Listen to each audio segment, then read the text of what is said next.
संपर्कर परिभाषा को अर्थर निकिति रे मापुथवा व्यक्तिर अंतिम अवस्था निसंगता।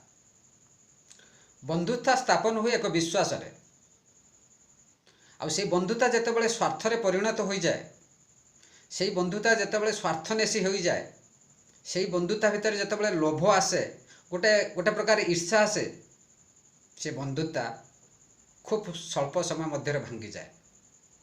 तेणु बंधुता मध्य स्वार्थ न रो आ जो बंधु माने जो बंधुता मध्य स्वार्थनेसी अच्छी स्वार्थ जड़ित रही से बंधुता बेसी दिन रही। यह ही हूँ जीवन चिरंतन सत्य।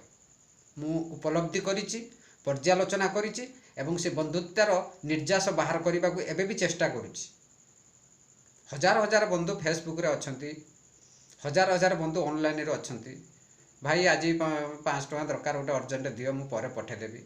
बहुत डेली प्राय आज की प्राय 3-4 वर्ष हम एबे का कथा मु कहूँ, सबुदिन ये घटना मो सहित होउछि। किंतु मो कहबार उद्देश्य होउछि बंधुता भितर स्वार्थ न रो। बंधुता भितर साहाय्य रो, मु मना करूनी, किंतु से साहाय्य जदि लंबा हो गला, से साहाय्य जदि प्रतिश्रुति हरा हला, से साहाय्य मध्य जदि गोटे प्रकार विश्वास न रहा, ताले से बंधुता चिरस्थायी हो पारिबो नाही। यही हूँ जीवन वास्तवता, यही हूँ एक निराट सत्य। जय जगन्नाथ।